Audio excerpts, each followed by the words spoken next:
It's time for the Rick Smith Show. Now, here is the voice of the working class, Rick Smith.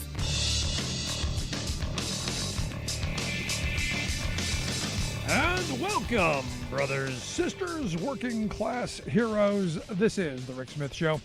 Thanks so much for being here today on the big program. Lots to get to, lots to talk about. COVID-19 front and center, global pandemic in the headlines. And yes, the leader of the free world is stricken with the virus. As we know right now, Donald Trump is at Walter Reed Hospital. They say just for a couple of days, a few days.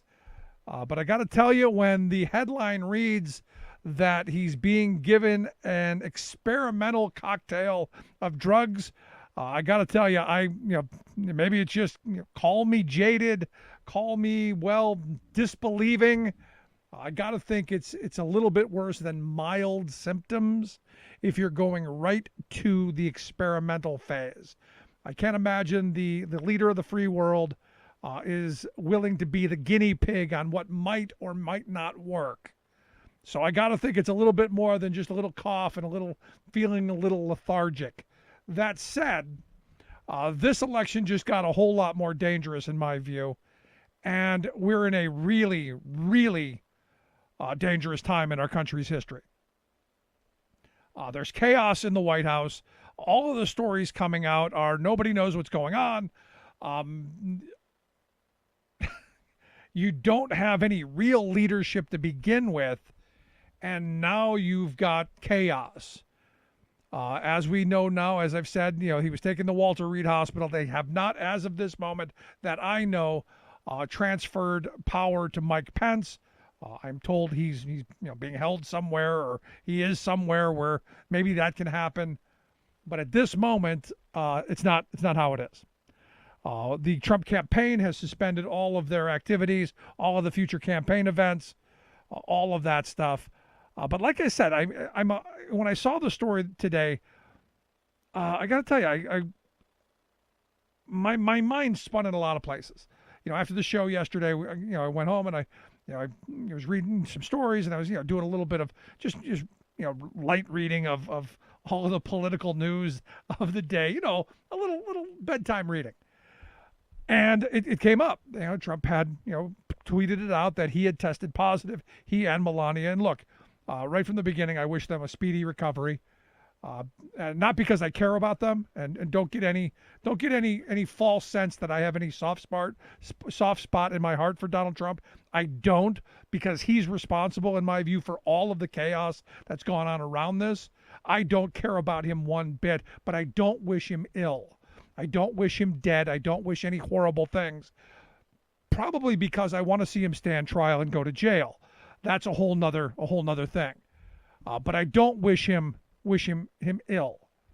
This is a horrible thing. This is going to send our country into chaos.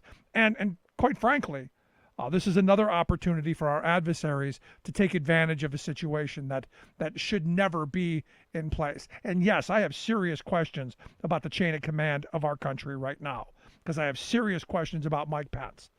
So that said, I wish him well.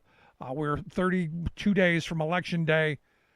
The hope is that we have our election and we get through this, and hopefully we go to the polls in an overwhelming fashion and defeat Donald Trump. Now, here's the thing. I'll be honest. I'm a little leery, and I was a little leery right from the start that this, who knows, could have been a stunt. I'll be the first one to tell you. This administration has lied so often and has made things up so often that I don't put it past them.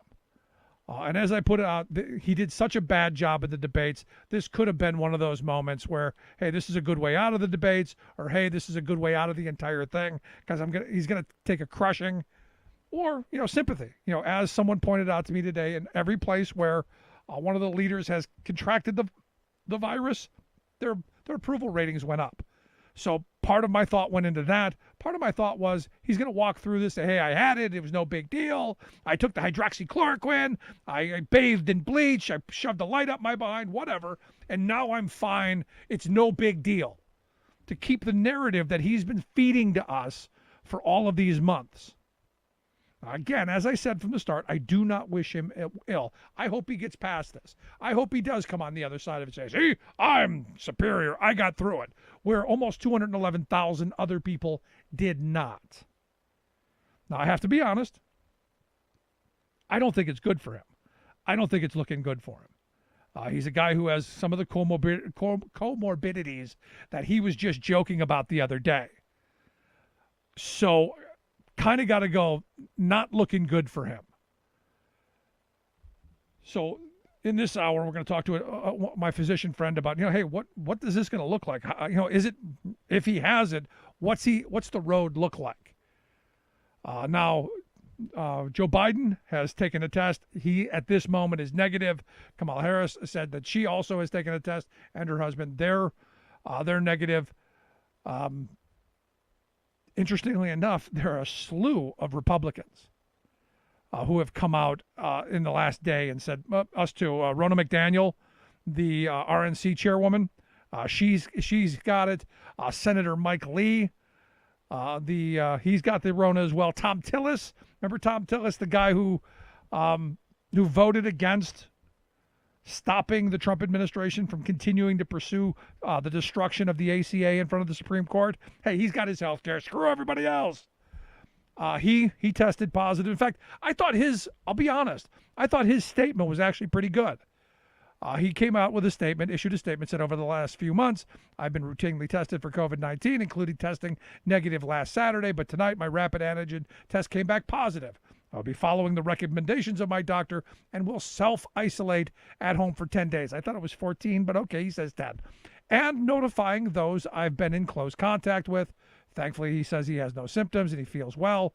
He says, and this is where I think this is good. As we all know, COVID-19 is very contagious and deadly virus, especially because many carriers are asymptomatic. I encourage all North Carolinians to follow the recommendations of medical experts, including wearing a mask, washing hands, and practicing social distancing. And, had our president, who is now stricken with this, said this from the beginning, I would not be anywhere near as angry at him as I am right now. I would not be in this place where I'm not letting myself say, good, you deserve this, but I understand those people who do. I fully understand saying, you know what? You did nothing to stop it. In fact, you did everything, and we now have the tapes. You did everything to let this get out of hand because you thought you'd be isolated. In fact, he was on stage saying, well, I'm fine because I'm way back here. Those huddled masses, the unwashed, dirty bottom, they're over there. And yet, we now find that it's Hope Hicks who brought it in, as we are led to believe. Now, the weird thing is, the pre-spin that came out yesterday on Fox News before he came out with saying that he was diagnosed with it is he seemed to blame the military for Hope Hicks getting it. He kind of threw the military and law enforcement under the bus, saying, it's very hard when you're with the soldiers and you're with the airmen and you're with the Marines and the police officers. It's really hard. I'm with them so much, and they want to come over, and it's very hard to stay back. To stay back. He says it's kind of a tough situation. They want to hug, they want to kiss you. You go, what? He's talking about Hope Hicks. I don't know many people are going to, needless to say. The first inclination is to blame someone else instead of, taking personal responsibility. Because remember, the Republican Party used to be, or at least used to pretend to be, the party of personal responsibility, which is why I do find it quite amazing that they are the ones who have undone the individual mandate. Now, what's weird is all of the moneyed interests, all the big money folks, they're freaking out. The GOP donor class losing their mind because evidently there was a big fundraiser at the Bedminster Golf Club there in New Jersey, Trump's personal White House away from the White House. Evidently, they had about 100, big name donors that he came in direct contact with, and they're all kind of freaking out because he had it. And all the reports coming out is he didn't wear a mask, he didn't do any of the social distancing. There were people hugging, and are we surprised? Because these are the people who told us it's no big deal. It's just like the flu. It's not a big deal. It's somebody else. It's those poor people. We also find out that 5 people who attended the big ceremony for the Supreme Court thing, we now find out that 5 of them have tested positive. You remember the whole Rose Garden event, where they were all there, and there are a bunch of pictures. None of them have masks on. They're sitting shoulder to shoulder because they got to bring out Amy Coney Barrett because she's going to bring on the end of the New Deal. She's going to bring us back to the good old Gilded Age. It's going to be great. Well, at this moment, 5 people that we know of have tested positive out of that one event. And this is kind of the thing that people have been talking about. Don't have these big events where you're standing, right on top of each other. Don't have these super spreader events. And yet Trump has been doing this and flaunting it in our face all along. This was not something we couldn't predict. I've been waiting for the announcement he's got it because of just how much they don't care. Now, I thought that they kept people at enough distance that, they test everybody multiple times a day, that they would have kept people away. But it just goes to show you that, for all the talk of, well, if you're asymptomatic, it's no big deal. Well, the president has it. And like I said, I'm no doctor, but when they start talking about experimental drugs, when they talk about we're going to break out this experimental cocktail, you gotta wonder. You kind of gotta wonder. And this is one of those moments where you go, look, as I said at the beginning, I wish him no ill because I do want to see him stand trial. But this was predictable. Now, the campaign, there are people who are saying this is the worst. This is the nightmare scenario for the campaign because, they were doing their best. Because if you remember the debate, he was mocking Biden for wearing a mask. He's always got a big mask on. He's got a mask everywhere. He goes, I wear the mask when I need it, which that's new. And, as my wife said, apparently not. So the focus was try and get your attention off of the virus and back to the economy. Well, the jobs numbers came out today, and I don't know that they're great. We're going to talk about that. But here we are in this moment where, at least from some of the campaign people on his side are saying this is a nightmare scenario because now COVID is right front and center. It is now the focus of all of the news stories. And Trump's not going to be able to tweet his way out of this. Especially if, sadly, he ends up on a ventilator. And as I said, I don't wish him harm, but, this is one of those weird moments where, in my lifetime, this hasn't happened. So I asked the question, who's going to be Mike Pence's running mate? Because I got to think that they've got to be making contingency plans. And Pence is going to be the next in line. Who does he choose? Nikki Haley seemed to be high on the list, which I actually thought was probably a really smart pick. And a lot of people said Ivanka, which was an obnoxious choice. Now, if I do believe if Donald had his druthers, that's who it would be. But it's just kind of one of these weird moments. And it'll be interesting to see the next day or two how he does. Like I said, I hope he pulls through this because I want him to witness a solid thrashing at the polls on November 3rd. And is that wrong? I mean, is that mean? I don't want him ill. Although I did tweet out that Herman Cain is waiting for him on the other side. Because there's a butt whooping coming from the 999 man. I'd love to hear. Do you think I'm being too harsh? Some of the comments I've gotten from people, I don't agree with. I don't, like I said, I don't wish any of them harm. Maybe a little pain and suffering though. Is that too much too? I don't know.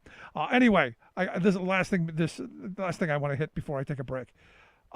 Today, thank goodness for the House of Representatives, and thank goodness for my representative Scott Perry. For all the people in my neck of the woods who are going to vote for him, you good T-Twizzler nitwit. Thank goodness he stood up today with 17 other Republicans and one independent to quash the resolution that resolution that passed 371 to 18. And it was a resolution to condemn the far-right online conspiracy theory movement known as QAnon. So my representative, Scott Perry, stepped forward with conviction, with moral conviction, to defend the QAnon kooks who are making up all kinds of weird, bizarre stuff. And I'll tell you, I've been following them, and I read their stuff, and there's a kernel of truth. With all crazy and all conspiracy, there's always a kernel of truth. And then it takes a really bizarre turn. That's who my state representative is identifying with. And the reality is, if you're on social media, you've come across these people who think everyone's a pedophile, and there's a global pedophile ring that's coming for all of your children, and they're personally going to hunt them down and take them out. When you really find out what it is just a bunch of people who have consumed right-wing media to the point to where it's not crazy enough for them anymore, and they've got to go even further. And this is the scary moment that we're in this time. Because as the Proud Boys and the Boogaloo Boys and all the white supremacist groups are standing by waiting to hear how Donald Trump is doing, all of these anti-government groups, all of these anti-democracy groups, all of these anti-sanity groups are organizing like crazy. And November 3rd is going to be their coming out day. So November 3rd, we've got to make sure that we remain diligent, vigilant, and we've got to make sure that we vote and not let these people intimidate us. Only through that door can we get back to sanity. I'd love to hear your thoughts. You can email me, rick@thericksmithshow.com. Quick break. Right back. More American than workers standing up, and the union gives a voice to win. On the Rick Smith Show. I'm Rick Smith, and this is Labor History in 2. On this day in labor history, the year was 1949. That was the day Americans awoke to fears the nationwide steel strike would spread rapidly to include key fabrication plants. 500,000 steelworkers had joined 400,000 coal miners on strike the morning before. The miners resolved to defend their $100 a month pension, instituting what John L. Lewis called the no-day work week, emboldened the steelworkers to walk out of the mills. Within 24 hours, 96% of all steel production in the country was completely shut down. United Steelworker contracts were due to expire on the 15th, but the writing was on the wall. The mill owners decried anything close to mine pensions as nothing short of socialistic and refused to budge in negotiations. United Steelworkers President Phil Murray thundered that those companies that failed to agree to demands for non-contributory pensions and insurance would be shut down. But militants warned that President Truman's fact-finding board had already watered down strike demands. The president's board had been established to put off 2 previous strike deadlines. The guidelines it issued only encouraged steel magnates to stand tough against United Steelworker demands. These included a 30-cent raise plus increased company insurance and pension contributions. Now, it had become a defensive struggle over whether steelworkers would have to begin contributing to health and and pension plans through wage cuts. By the time steelworkers ended their strike 42 days later, they had won the $100 a month pension minus what they would receive from Social Security, and they had to begin contributing to a health insurance plan with no wage increase at all. Still, workers celebrated that they had successfully defended the United Steelworkers against the all-out union-busting drive.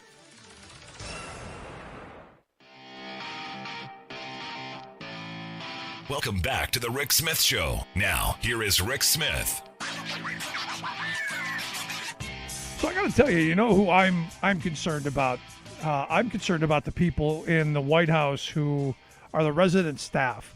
All of those people around them who take care of them, cook their meals, clean up after the president and the first lady, the butlers, the ushers, the cooks, the housekeepers, the florists. They've got florists on staff because you need to have flowers everywhere. You don't forget about the maintenance people and all the support people. I saw a documentary on what it takes to run the White House and the number of people that come and go and all this stuff. And it's just incredible, the amount of people. And yet, Trump wasn't wearing a mask anywhere near them. That he would demand that they not wear a mask around him. So you got to wonder how many of those poor folks are going to end up testing positive. But you know what? We won't get a headline on that. We get a headline that he's got it. And that's what's infuriating to me. Anyway, here to share some thoughts on maybe what the president's got in store for him, especially with this experimental cocktail that they've supposedly administered. I've asked our good friend Dr. Keith Pochek to share some thoughts with us. Keith, thanks for taking time for us.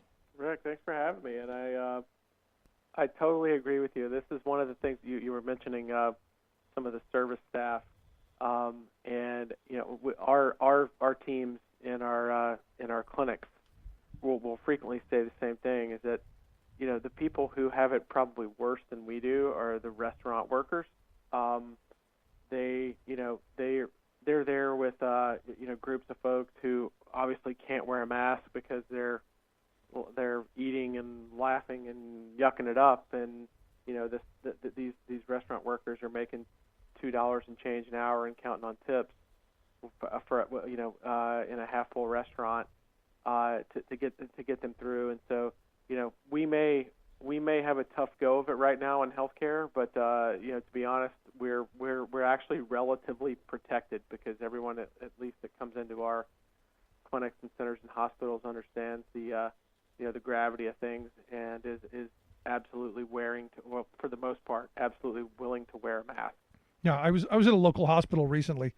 And you walked in and there was a thing, and it was on the honor system. You walked in and there was a check that you had to put your forehead up to, and it checked your temperature, and they made sure you had a mask, and everybody in the place had a mask on, and everybody.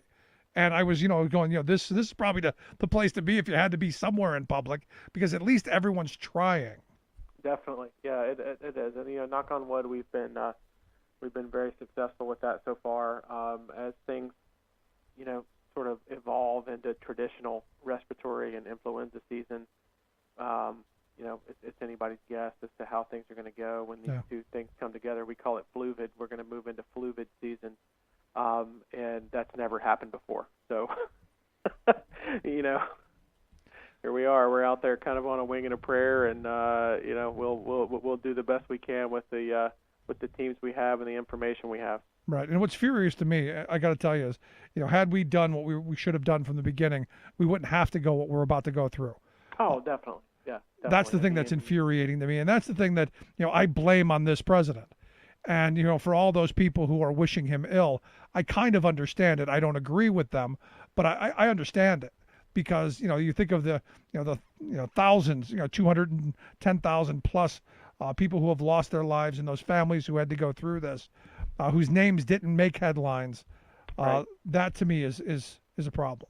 And the workers too, who have unnecessarily had to deal with this for a protracted period. We're probably going on 7 months of this right now. And what I do in the urgent care setting, I was in the ER for 10 years before I transitioned over, and traditionally there was a little bit of a lull in patient volume and just sort of the crush that came on through the course of influenza season, and there was a lull, that seemed to happen sometime around May through the summer until things kind of moved into into late fall, where you took care of injured patients, and that you were still plenty busy, but it just wasn't a constant beat down like influenza season was, and we didn't get that break. And so now, without that respite, here we are, kind of charging into what traditionally our busy season without having troops who are rested. So, thank God they've just everyone has just been diligent, dedicated. They understand that this is a once in a lifetime thing, but I think still yet, folks are running with relatively low gas tanks right now, and so I hope that we can sustain everyone as we move into the next few months. Yeah, I hope so as well. Let me ask you about the reports of the president, and he's going to be at Walter Reed a few days, is what they've said. I saw this report, and I'm sure you've seen it as well, that they're administering some experimental cocktail of the whole bunch of stuff, and I'm not going to butcher the names of it, but it's this experimental thing. I'm not a doctor, but does it seem like it's mild if your first club out of the bag is something experimental?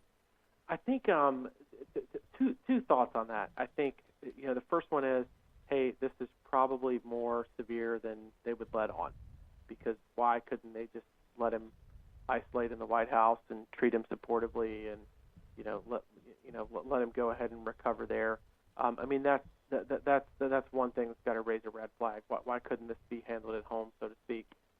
The other one is, once you've been doing this long enough, like I have, you start to see a VIP phenomenon in healthcare where more tests are better, more treatments are better, the more aggressive the treatment when the patient is someone who's of means or is important. And those things do. I mean, that's a real phenomenon. We do our best to minimize that, I think, and our hospital system, I think, does a great job at that. But you can really hurt people with that strategy, and that's one of the things that popped into my mind. Obviously, we have to trust the fact that yes, he does have it, and yes, everyone does have it, and it's not some sort of political ploy. And I think that initially, a lot of us were questioning that, which just goes to show how much we've been gaslit. No. Look, I started the show off saying that. I started off saying, look, I questioned it. This administration has lied so often, so frequently. I believe nothing that comes out of his mouth. And I had to question this. As I tweeted out, when I see him on a ventilator, then I'll believe it. Yeah, but I think that now, like the more I think about it, and the fact that so they took Marine One and they flew him to the hospital. It makes me think. Okay, so what sort of gain could he get from this if it were a ploy? And I know that. I mean, does it make you sound crazy like a conspiracy theorist? But once you've been lied to enough, you start to look for. You start to look for those conspiracies, but I think now it certainly seems like it's the real deal, and right. That the man is actually at least fairly sick. Would he be sick enough to be admitted to the hospital if he were a rank and file Joe Blow, like you or me? Probably not. But who knows? He may be desperately ill at this point, and we don't know about it yet. Yeah, but here's the thing: we're led to believe he's only been exposed to it a couple of days ago. Oh, for sure. Yeah. I mean, so if he's already showing mild symptoms, what they're saying is mild, and there are other reports saying it's much worse than mild. If he's already this far down the road and only having been exposed to it within a couple of days, that ain't a good sign. No, I would tend to agree with you there. I mean, I think that our experience has been that it seems like the folks who are going to take a turn for the worse, it seems to happen around day 6 through 8, following their onset of symptoms, and if he's as ill as it seems at day 1, day 2, that could portend something bad. But I think it's pretty tough to read the tea leaves. I think you look at Boris Johnson, and that's a guy who is maybe somewhat similar as far as the demographics go with Trump. Only Trump is older and more overweight, to be honest. So you would think that his prognosis is probably worse than what Boris Johnson was, and that was a guy who was sick enough to be admitted to the ICU when he got it into in the UK. So, I don't know. I mean, I don't think we can lend a lot of or necessarily predict how he's going to do. I mean, I think the data would suggest, at least North Carolina data, which is what I tend to rely on, in patients who are 65 plus, that in our state, that's 13% of the COVID cases, but 81% of the deaths. So I mean, it just goes to show you how disproportionately the elderly are affected by this. Right. And then when you get to age 75, which he's knocking on the door there, I think he's at 74.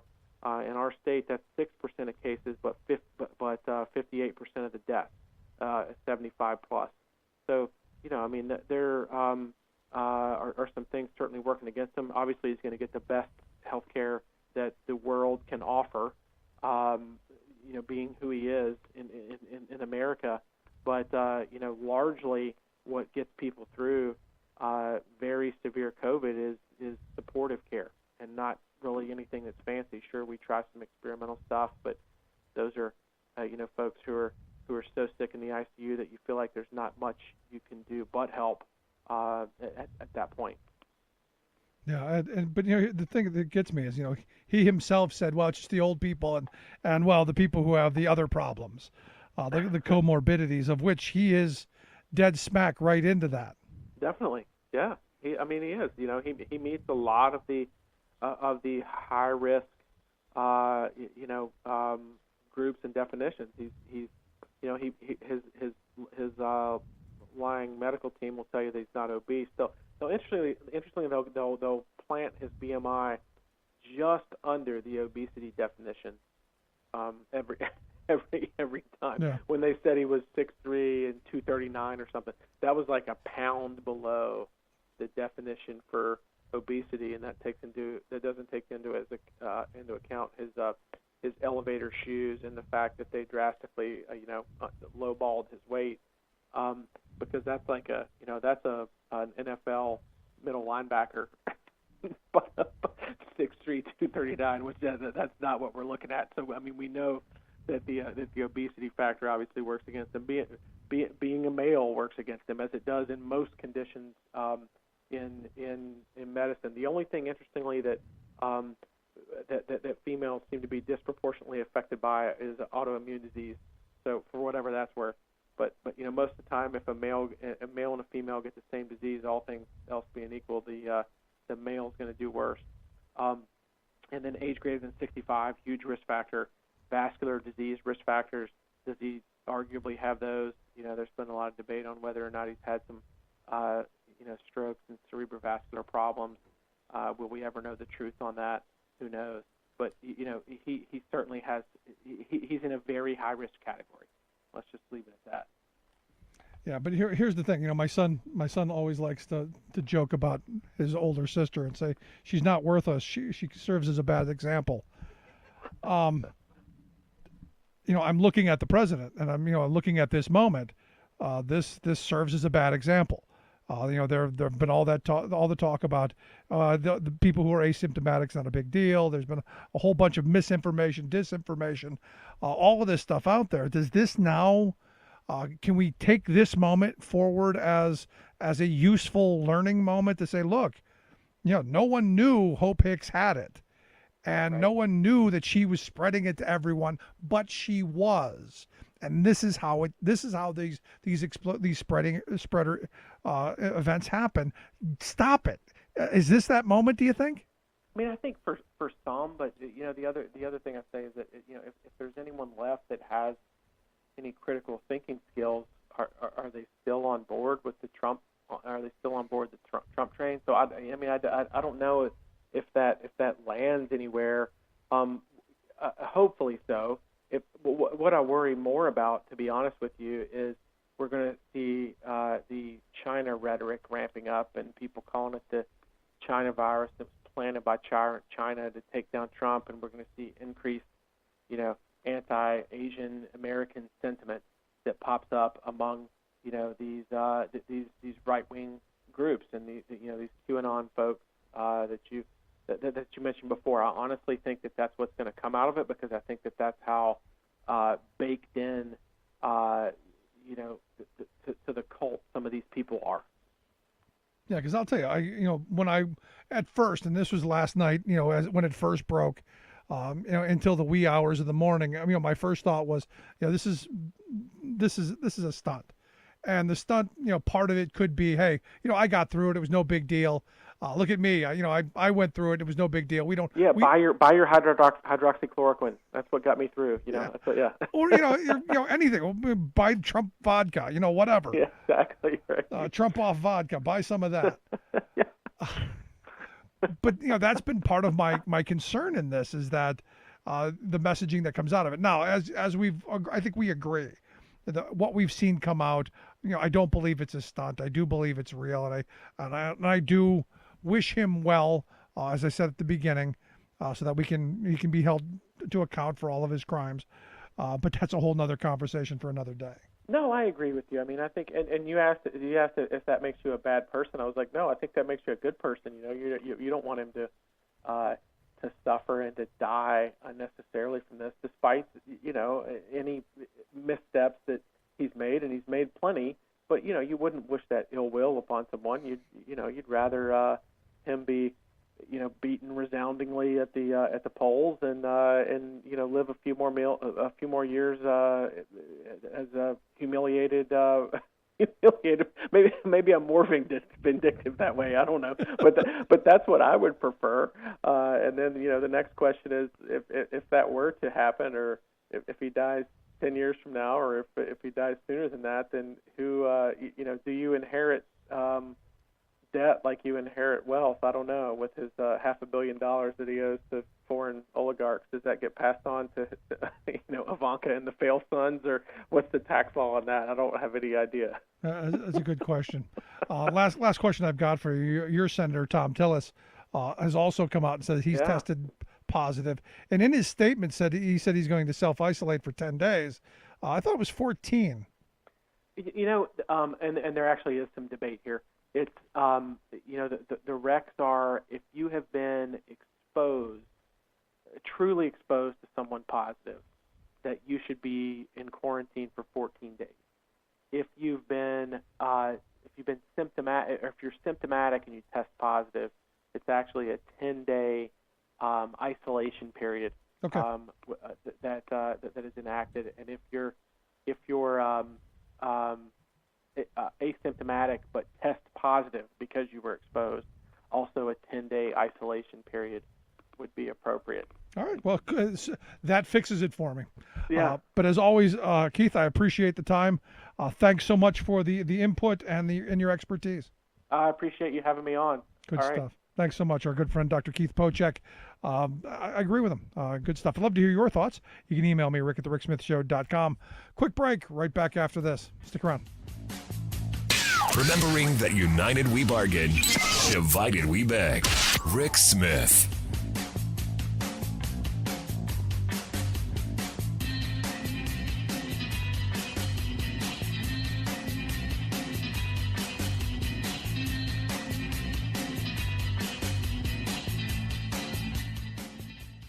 I'm Rick Smith, and this is Labor History in 2.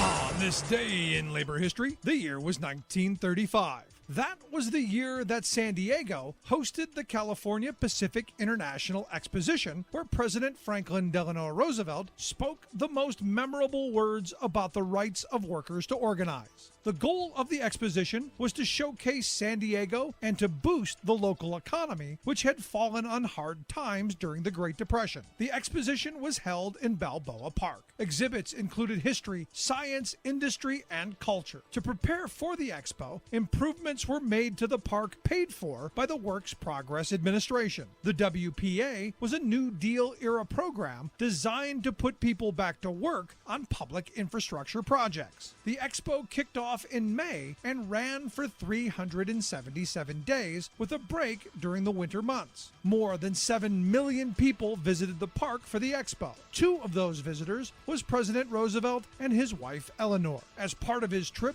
the president gave a speech to 60,000 people at Balboa Stadium. Earlier that year, the president had signed the Wagner Act, otherwise known as the National Labor Relations Act, which guaranteed private sector workers the right to join and form a union. The president spent part of his expo speech celebrating that achievement. He declared, quote, "A changing civilization has raised new problems with respect to the relationship between the employer and the employed. It is now beyond partisan controversy that it is a fundamental individual right of a worker to associate himself with other workers and to bargain collectively with his employer." President Roosevelt went on to acknowledge, quote, "New laws in themselves do not bring a millennium. The passage of the law helped to launch a new wave of union organizing across U.S. industry."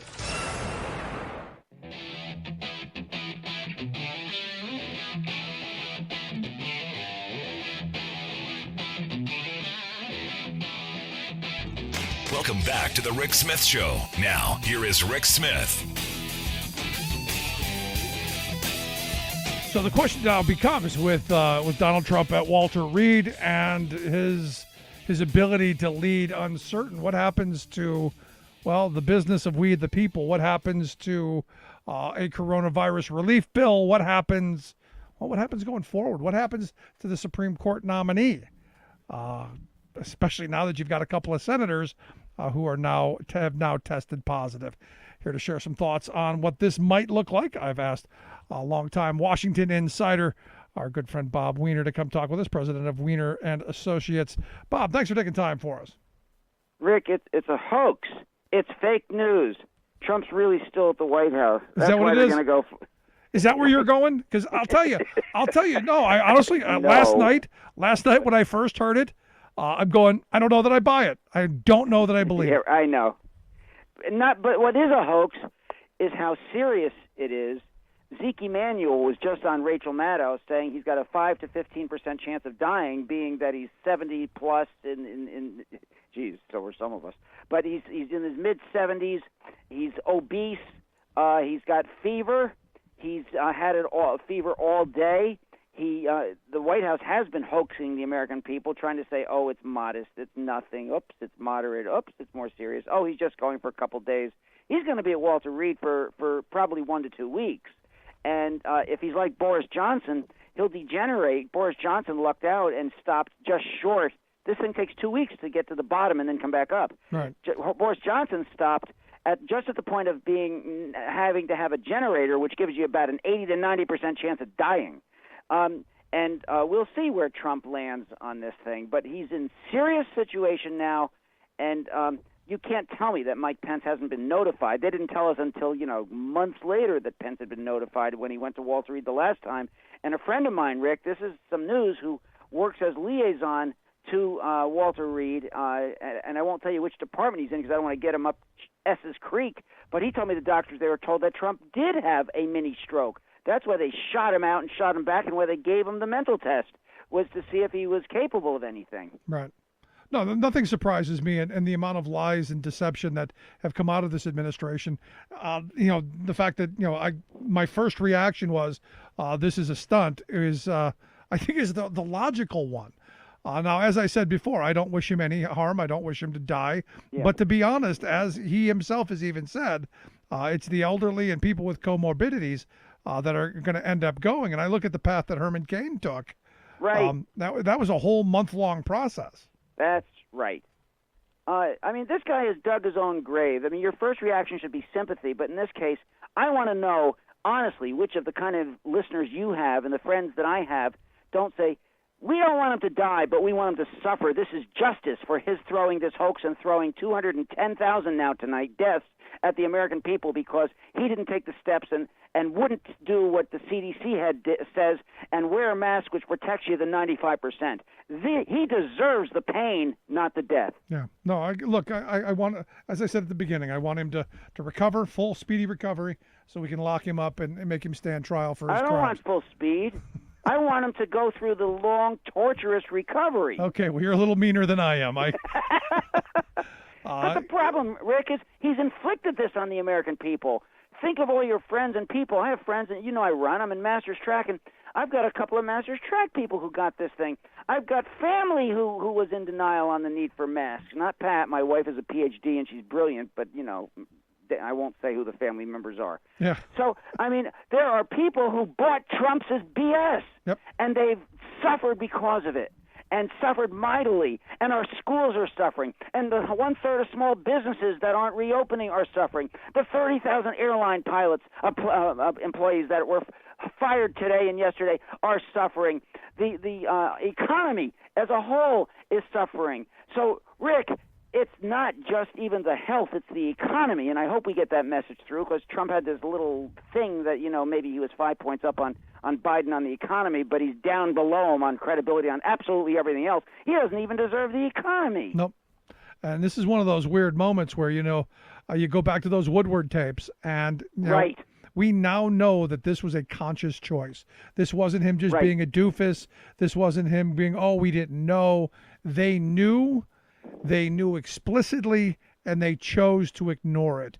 And this is, it's, as I said earlier, it's almost like poetic justice that he's got it. And look, if someone had to get it, I'd prefer him than anybody else who tried to do the right thing, who tried to social distance, who tried to wear the mask, but had to go to work to Right. support their family, had to go and be around people who are are these no mask, anti-mask, anti-vaxxer nitwits Right. who are making all the rest of us less safe and more in danger. That's right. And by the way, let's make a little more news here. Hope Hicks, who gave it to him. Let's talk about why Hope Hicks left in the first place and was waved off with a love and kisses, friendly goodbye, and suddenly, because she had just testified in front of Mueller and told the truth. So she was dangerous. She was a spokesperson who could be telling the truth to Trump about Trump, and then Trump fired her because she was dangerous to him and gave her freedom so that she wouldn't be a White House employee. But then when Mueller's thing turned into nothing because he became the institutionalist instead of the real prosecutor in a lot of the stuff that mattered, and didn't bother asking about the finances that Trump had with Russia, and didn't bother doing the counterintelligence investigation that we all thought was happening, and nothing really happened out of Mueller other than a horrible, worst I've ever seen kind of testimony where he answered in staccato one-word answers and looked like he was afraid of himself. So once that happened, then he brought his good friend and lovely, wonderful woman, and God knows what else he's done with her, back. So that's how Hope Hicks got back. Yeah. And now curious that she's the one who gave it to him. Right. Did you find his kind of pre-spin to be as interesting as I do, where he tried to blame the military and tried to blame law enforcement because they all love him so much they just want to grab him and kiss him and her, and did you find that to be as total BS as I did? Absolutely. And 3 days ago, when he's talking about masks hurt you as much as they help you, and people touch their faces with them, and he was putting masks down right to the point of 3 days ago, and then he went to this fundraiser and he went to and exposed everybody else today and yesterday after he knew that he got it from Hope Hicks. I don't have sympathy for this guy. Well, I don't either. I have none, zero. No. It can't come out of my bones to be sympathetic. I like some Republicans. I have some friends who are. Bill Cohn is a friend, and I brought Rob Portman over to the National Press Club, and some of they're honest people, except they're still acolytes. Not Bill Cohn, but most of them, Portman is, still acolytes of Trump. But, at least they're human, and remember what McCain did with thumbs down at the end, or thumbs up, whichever way it was that kept the bill alive, the health bill alive. So there are a lot of decent Republicans. That's not the issue. This guy is a fraud, a con man, and when Bloomberg said it 4 years ago at the Democratic National Convention, people should have listened. Yeah, I'm right there with you.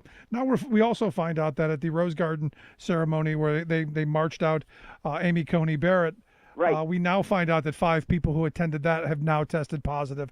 That we know of. There are probably going to be more. Any chance of this? She had it. What's that? She had it. Oh, she yeah. had it this summer. She had it over the summer, but not at the Rose Garden. Right. Any chance of slowing that process down, of them ramming her nomination through? That's what Schumer, I'm on Schumer's talk list for talking points. That's what Schumer is trying to do as leader of the Senate. It's what Pelosi wants to do. Lindsey Graham said, we're still on schedule, and he could lose his Senate seat, as can Let's about hope. 8 others that are really, Tillis, by the way, just announced he has COVID tonight, and he's one of the ones at risk. And I think they should slow Barrett down. Schumer's point and other Democrats' point, but it's all Democrats' point, is that there's never been a hearing of a judge where you didn't do it in person. They're talking about doing it as virtual hearing now. I think they're going to do everything. I think they've calculated, Rick. This is the sad part. Yes, they should. Yes, the argument is there to do it, but the merits don't count. They may have calculated that they're going to get so creamed in the elections they might as well do a scorched earth policy and get what they can beforehand, and that includes the judge. Yep. So they're just going to give up a few points more in the election, grab the ninth judge, and take the hit. I think they may have made that calculation. No, clearly. I mean, I've been saying that from the start. They're going to get their 6-3 majority, and I hope the Democrats find a spine, because now all bets are off. Rules don't matter anymore, and I hope they do expand the court. We're down this path where you've got the Republicans who continually and look, Democrats have done it too. You're breaking the norms.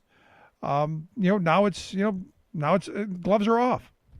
Well, they should, but I am very distressed. I mean, we're all going to vote for Biden because you can't have Trump. So if you get a 90% improvement, but there are some things. I can't believe Biden is saying, I don't know about packing the court. I'm not going to give you an answer on that. He's being waffly on that. Yeah. And his first answer was, no, I'm not going to do it. Then he moved at least to waffling. So maybe he can be moved to actually doing it. I absolutely agree with you that maybe don't go to 3, which is a takeover, but go to 2 extra judges because they stole 2. Yep. They stole this one, and they stole Obama's pick with Merrick Garland.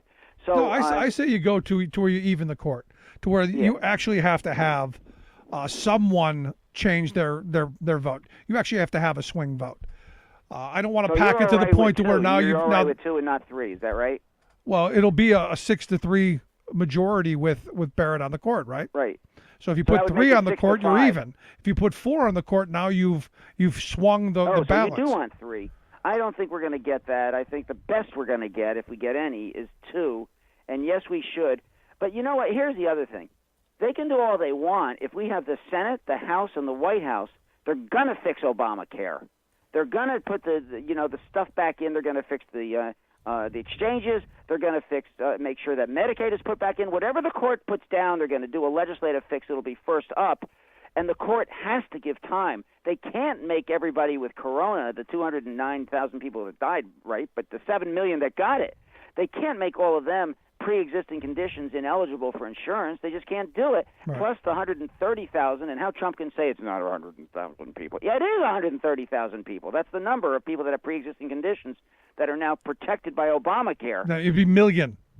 130 million, excuse me. Thank you very much, people. So they can't not allow that. Rick, I remember when I hosted Price and I hosted Waldron. Price, who became HHS secretary, he was a congressman, and Waldron, when he was chair of the Republican campaign. I asked, what are you going to do? Because it's always we're going to repeal and replace. What are you going to replace? Okay, so if you replace it, what are you going to do about the children that are dropped? Oh, we'll put that back in. What are you going to do about the pre-existing conditions? Oh, we're going to put that back in. What are you going to do about the seniors donut? Oh, we're going to protect the seniors and drug prices and donut hole. Well, by the time you're done, they're doing Obamacare. Exactly. So that's why they've never done a replacement, because it has to be Obamacare. Well, they don't want to put anything on paper because then you can tear it apart. That's why Right. Trump is protecting his secret plan so much. No, it's coming out in 2 weeks. Again. Yeah, I'm holding my breath. Again. Yeah, right. That ain't happening. Now here's the other thing. Let's finish up on this line of thought, because now with Trump, there's a potential that he may be incapacitated for a bit of time, which means Right. Pence is gonna ascend to the presidency. Pardon deal. Come again? Pardon deal. If Pence is president for 1 second, he's going to strike the deal with Trump to be. Trump's going to strike the deal that I get pardoned. There you go. Pardoned. Okay, that's interesting. But let's say he doesn't come back. Now we've got a new election with Pence at the top of the ticket. Does that I make thought of this that. any more competitive? Do you think? Especially if he He's pulls such in a Trump someone like Nikki Haley. He's such a Trump acolyte. Well, and pick Nikki Haley for vice. Yeah, that's all possible, but Trump isn't going to let that happen. That's unlikely. I also think that the American people are so sick of the whole thing. You know, Ford couldn't get reelected, right? So I think, first of all, Pence will have had to commit. Everybody will know that Pence will pardon Trump, and so that's going to knock him out. And everything else, there's so much on Pence.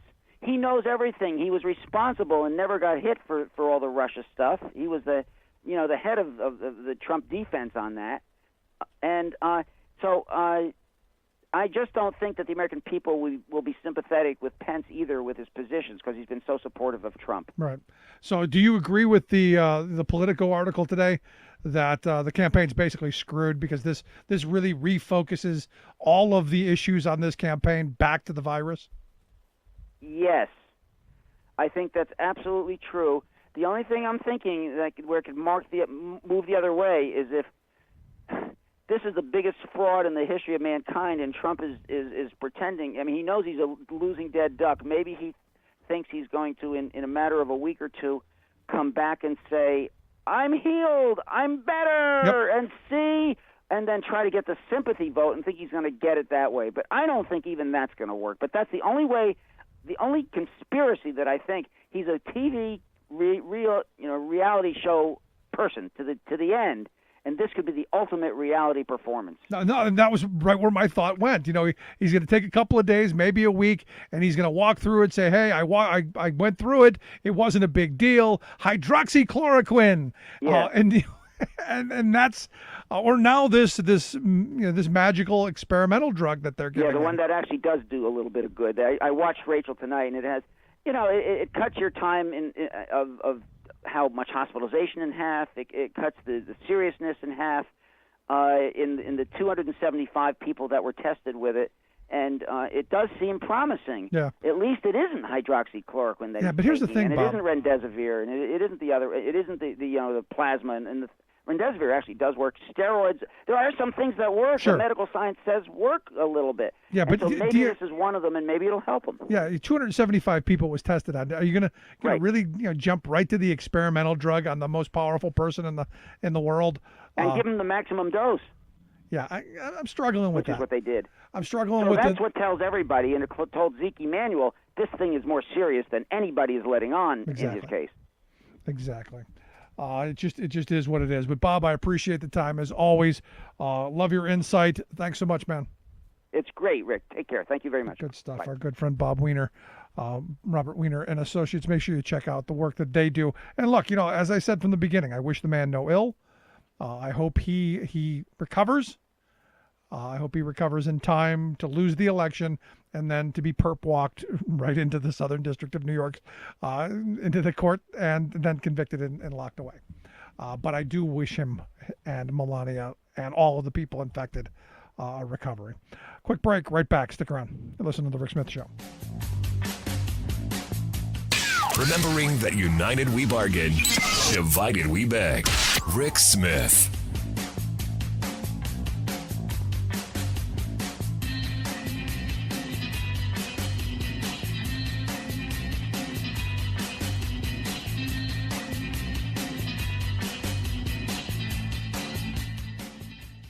I'm Rick Smith, and this is Labor History in 2.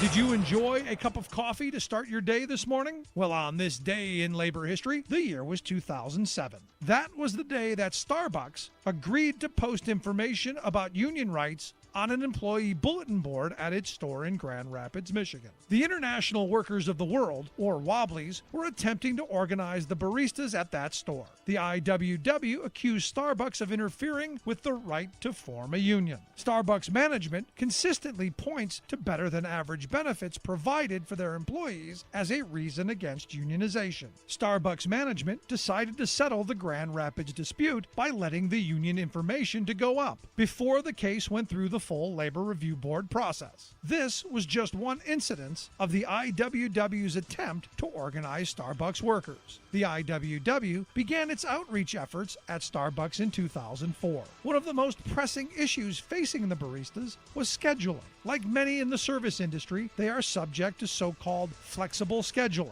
Computer software programs create scheduling aimed at reducing labor costs. The result of these programs is often inconsistent and unpredictable hours. This scheduling makes it difficult for workers to establish a budget or plan for childcare. In 2014, the New York Times published a story on this kind of scheduling, featuring the difficulties faced by one Starbucks worker. In a study published also in 2014, they showed that Starbucks stores had 14% less employees on average in 2011 through 13 than they did in 2005 through 2007. Starbucks is not alone in using computer scheduling. Efforts to cut labor costs continue to have devastating impact on the day-to-day lives of workers in the service economy. Like what you hear? Check out more at laborhistoryin2.com. Suddenly, social distancing is our new national etiquette, abruptly supplanting handshakes, hugs, gatherings, and other forms of ingrained communal behavior by us humans. Awkward, disconcerting, isolating. Yet, as we frantically scramble to deter the health and economic ravages of COVID-19, we might benefit by pondering a self-inflicted cause of the contagion's disastrous spread: social distancing. For some 40 years, American corporations and governments have imposed economic, political, and social policies to distance the financial fortunes of the wealthy few from the well-being of the workaday majority. Consider the interrelationship of multimillionaires with the unseen kitchen staff of restaurants where they dine.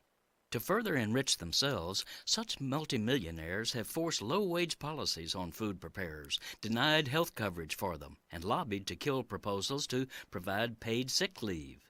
So, a kitchen worker coughs because he or she is infected with coronavirus, but doesn't know it, since the worker has no health care coverage for testing. Even though running a fever, the staffer must come to work or lose the job. A few days later, a multimillionaire sneezes because, well, COVID-19 doesn't distinguish between rich and poor. The very proposals that plutocrats have been blocking for years, like living wages, Medicare for all, home health care, and others, are exactly what a sane government would adopt to avoid the consequences of inequality that now confronts every American. This is Jim Hightower saying the actual disease that's forcing social distancing on our country is the widening separation of rich elites from the rest of us. And the cure is a national push for renewed social cohesiveness. The catastrophic spread of COVID-19 reveals a truth we too often deny. We are a species of completely interdependent beings. What do the corporate powers from Wall Street to Walmart have in common? They hate the Hightower Lowdown. You can see why at www.hightowerlowdown.org. Welcome back to the Rick Smith Show. Now, here is Rick Smith. So the Department of Labor came out with their job numbers for September. Evidently, our economy added 661,000 jobs. Unemployment fell to 7.9%. This isn't quite the great bounce that they thought it was going to be, but I don't know, it's absolutely horrible. We gained about 66,000 manufacturing jobs back. That, not great. Anyway, here to share some thoughts on the job numbers and, tell me if this is good, bad, what we've got to expect in the coming weeks and months. I've asked Benga Edgelori to come talk with us. He's a senior economist there at the Center for American Progress, AmericanProgress.org, their website. Benga, thanks for taking time for us. Thank you for having me. So is this a good number? Is this what we were expecting? Is this on par with what expectations were? Where did this fall?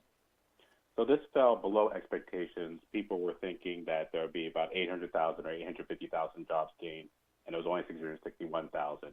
But I think the thing to really hone in on in this jobs report is what's happening with the participation rate. And are people sticking to the labor force? Are they sticking to the market? And what we find is that they're not, and especially it's falling harder on women. So 800,000 women dropped out of the labor force in the month of September. And this, not so coincidentally, coincides with the return to school and the fact that we have issues with remote education. So, because kids have to go back to school, but we're not going back in class, we're doing more remote, that labor now falls upon women. And so more women dropped out of the labor force. and that actually explains some of the drop in the unemployment rate. So this is actually not a good jobs report.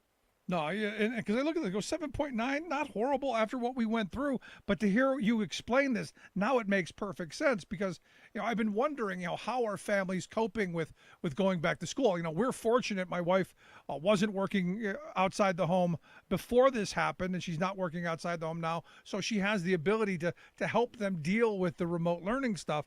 I don't know how, single parents, I don't know how, families who need the two incomes, I don't know how they're making it through this.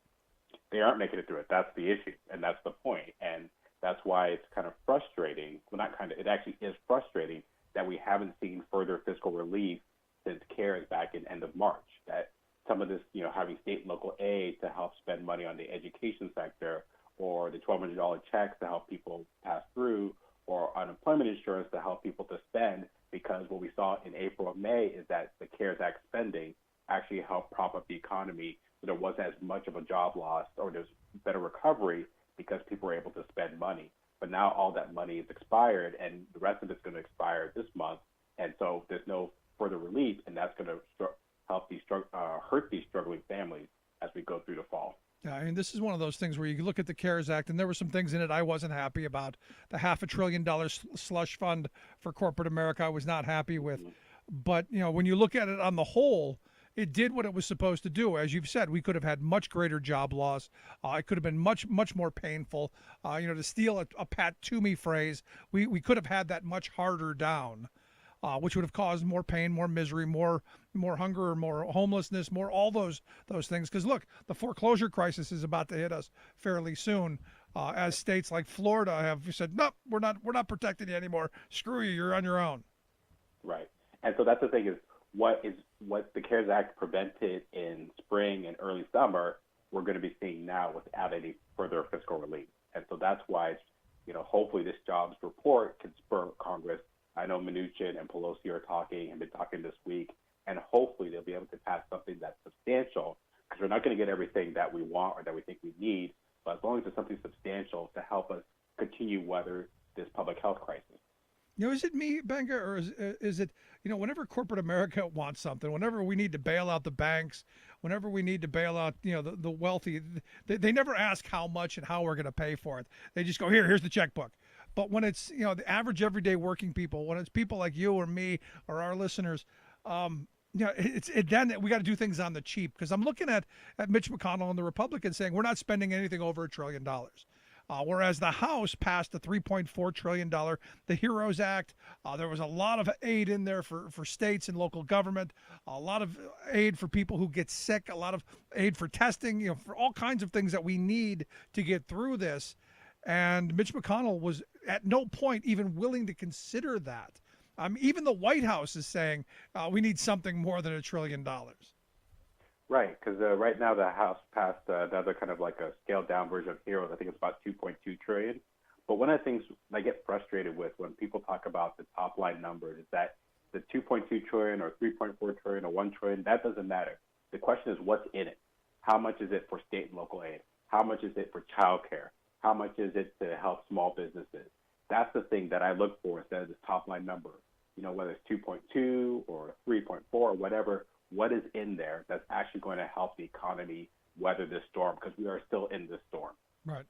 And for me, it's much to your point, it's how are we going to help the people at the bottom, the ones who are going to be the most vulnerable as we go through this.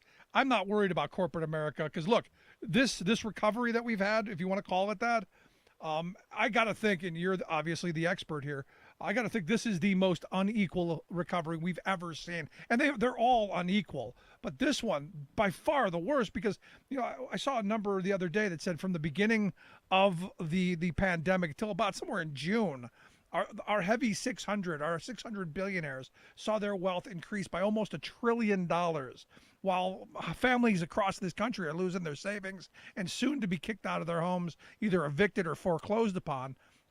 So I can't imagine we've ever seen this kind of an unequal recovery, if we're going to call this a recovery. I mean, that's always, when I say the word recovery, I always do air quotes because it's not a real recovery. And a lot of times when you have a recovery, we have, for a certain segment, as you said, high-income people, wealthy people, is going up. And then for the rest, it's usually stagnant and flat. What we're seeing in this pandemic is that the people who would normally be stagnant and flat is actually going down. And so you can think about it in terms of, alphabet. You think about a K where you have some going up and some going down. And the best way you brought this up, the best way to kind of think about it is the housing market. You have that this is actually a hot housing market, that people are buying and selling homes and doing really well. But on the other end, you have people starting to get evicted. And so within this quote-unquote recovery, you have people who are doing really well, the wealthy and top 1%, and then people who are struggling, who have lost their jobs, lost income, lost their house, and now are struggling to try to make ends meet. Yeah, and it's just, again, one of these things where you go back to the stimulus and what's in it. For me, keeping people in their homes has got to be paramount. It's got to be one of the top line things, because if we learned anything in 2009, 2010, is you can't allow people to be thrown out of their homes and leave empty houses around in communities, because those communities don't come back. Right, and that's the very important thing, because when you have your home, then other things are going to be able to help out. But when you lose your home, then it's like, you rely on a lot of services, and then the recovery is much harder. Because if you lose your job but you're able to stay in your home, then when the economy turns around, you're able to bounce back quicker. But if you get evicted, if you lose your home, that recovery is that much harder. And it's much harder for people to able to get back to where they were before, and then to actually experience economic mobility. No, I mean, and because I go through this and I look, I'm a working class guy. Everybody I know are working class people. They're living, paycheck to paycheck. Maybe some of them are lucky and they got a couple of paychecks squirreled away. But you look at the sad reality is most of the country is on the edge, or close to the edge, and to have Congress at this moment, this mired in division, and this unwilling to do what we all, I think, know needs to be done, just sends an incredibly huge message to me. It is, and it's been so frustrating, because when the House passed the HEROES Act, that was May 15th. So we're talking about the spring, and you have this idea of like, okay, maybe it's a 3.4 trillion is a little too high, and they'll negotiate something around 2 trillion in June, maybe July. We went through July, we went through August, we went through September, and there was nothing. And what's the most almost insulting is that we have the House negotiating with the White House, and the Senate has been sitting on the sidelines as if there's nothing to do. And you see day after day stories of people struggling, people hurting. And it's not just, on certain communities. This is throughout communities of color, poor people, low-income people, small businesses. The number of small businesses that have been closing and filing for bankruptcy has been so many. And the fact that the Senate has sat on the sidelines and done nothing is just infuriating. Yeah, and you bring up communities of color. Some of the stories and studies that I've seen coming out here recently, they're the ones who are being hit hardest by this, because most of the jobs that those communities do are those frontline jobs, those manufacturing jobs that haven't come back yet. I mean, you look at manufacturing.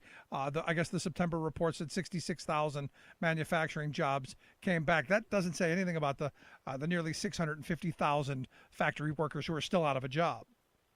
Yeah, and so while the positive number is a really small number, and the question is, what are going to be the trends? Because then you look at just yesterday, the airlines and a number of places have announced that they're going to have huge layoffs, which is going to have downstream effects in all these industries. And so while this jobs number wasn't good, given what's happening, it's going to be worse next month.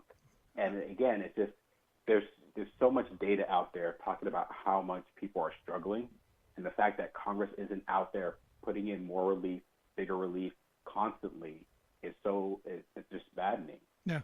And this is one of those moments, Benga, where you go, we had this little lull. And I was talking about this back in, April and May.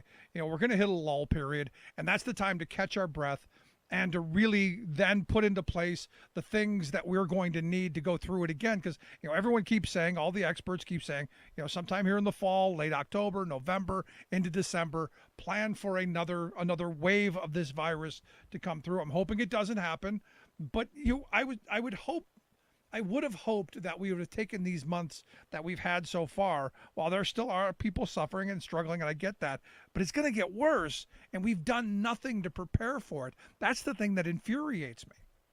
It is infuriating because we have done nothing. And the thing is, if you look at other countries around the world that actually clamp down on the virus, they're having their second wave or their third wave now. And we never had that. And so we've had examples of how to do this. And in fact, in April, early May, we were doing it. We were flattening the curve, we were working on it, and then we opened too early. And then even then, we haven't done what we're supposed to do, and there's evidence that we should do it. I mean, there's evidence now, research out there that shows that CARES worked, that PPP, with all the problems that it had, with all the struggles that it had, was helpful. And instead of looking at that and say, okay, we need to do more of that, policymakers have just sat on their hands and said, we're not going to do anything. And what's even more infuriating, you would think, for a politician, it's in their interest to give people money the month before an election. Like, you want to be able to say, I passed this $2 trillion bill that's made your life better. And they're not even doing that. That's what's amazing to me. I mean, the House, and this is one of those moments where if the shoe was on the other foot, let's say Barack Obama was in the White House and we were in the middle of a massive financial crisis and they wanted to pass a big stimulus bill, the Republicans would hold out as much as, oh, wait a minute. That's what they did. Never mind. We've already seen that history. We saw that part of it. This is where the Democratic House is going, no, here's all the money you could possibly want to make you look better because we care about the people who are at the bottom. We care about our constituents. I mean, it really, to me, if you look at those two moments, I think it really shows, where each party stands. It does. And it's one of those things where, I mean, we're talking about people's health. We're talking about people's lives. Over 1 million cases, over 200,000 people dead, and there's no end in sight. I mean, everyone's working. People who have the ability are working from home, and I don't understand why Congress is not doing anything. I mean, it's such a dire situation, and so many people are struggling. And then the worst part about this is that people are not going to recover. The economy may do better, people may get jobs back, but there's going to be permanent scarring from this. And that's the worry, is that 20 years from now, 30 years from now, I mean, we talk about the generation that went through the Great Depression, how they still keep, pennies in jars, even in their 80s. That's what our future looks like. Our kids are going to be doing these kind of things where there's going to be permanent scarring. The question is how deep are the scars going to be? Yeah, I still do that, though, Benga. I still have my rainy day fund somewhere hidden away just in case. Because, hey, look, what it showed us when this pandemic hit, the banks were closed.